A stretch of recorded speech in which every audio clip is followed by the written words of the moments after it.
Seekor hewan liar datang tanpa diundang ke sebuah kandang sapi yang telah lama terbengkalai. Di tempat itulah ia melahirkan anak-anaknya. Saat pemilik rumah mendekat, induk hewan itu langsung bersikap waspada dan terlihat garang demi melindungi buah hatinya. Namun, melihat tubuhnya yang kurus dan lemah, pria tersebut merasa iba. Alih-alih mengusir mereka, ia justru menyiapkan satu baskom besar berisi daging agar sang induk dapat memulihkan tenaganya. Aroma daging yang menggoda perlahan membuat hewan itu menurunkan kewaspadaannya. Tatapannya yang semula penuh curiga berubah menjadi rasa syukur. Baru setelah sang pria berbalik pergi, ia melahap makanan itu dengan lahap. Setelah kenyang, ia kembali memeluk anak-anaknya dan meringkuk di sudut kandang. Malam harinya, cuaca berubah drastis. Udara yang semakin dingin membuat induk dan anak-anaknya tak lagi sanggup bertahan. Ia mendatangi pintu rumah dan mengetuk kaca berulang kali, seolah memohon agar keluarganya diizinkan berlindung. Khawatir mereka akan mati kedinginan, pria itu pun membuka pintu dan mempersilahkan mereka masuk. Pemandangan berikutnya benar-benar meluluhkan hatinya. Saat tiba di ambang pintu, hewan itu justru berhenti. Seolah khawatir telapak kakinya akan mengotori lantai, ia memilih berbaring dengan tenang di depan pintu tanpa berani melangkah masuk. Setelah terus dibujuk dan ditenangkan, barulah ia mengajak anak-anaknya masuk untuk menghangatkan tubuh. Berkat kasih sayang pria tersebut, malam itu mereka dapat beristirahat dengan sangat nyenyak.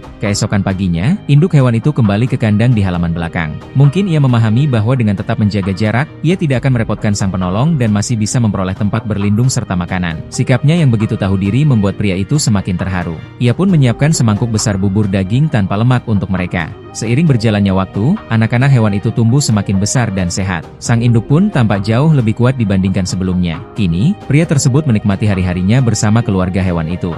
Setiap kali cuaca cerah, ia mengajak mereka ke perbukitan belakang rumah agar terbiasa dengan lingkungan alam liar. Meski ia tidak pernah benar-benar tahu apakah mereka serigala atau anjing liar, mereka telah menjadi penjaga paling setia bagi rumahnya. Hingga suatu hari, sang induk datang menghampirinya seolah ingin berpamitan. Walaupun tak mampu berbicara, pria itu telah lama memahami makna di balik tatapan matanya. Menyaksikan mereka kembali ke alam bebas membuat hatinya dipenuhi dua perasaan sekaligus. Bahagia karena mereka memperoleh kebebasan, namun juga sedih karena harus berpisah. Pertemuan yang tak disengaja itu telah menghadirkan ikatan hangat antara manusia dan makhluk liar. Hewan tersebut membalas setiap kebaikan dengan kesetiaan, lalu memilih kembali ke habitatnya setelah memperoleh kasih sayang dan pertolongan. Meski perpisahan selalu meninggalkan rasa kehilangan, kebebasan adalah tempat yang memang menjadi rumah sejatinya. Pada akhirnya, setiap kebaikan akan menemukan balasannya, dan pertemuan itu pun menjadi kenangan indah yang akan selalu tersimpan di dalam hati.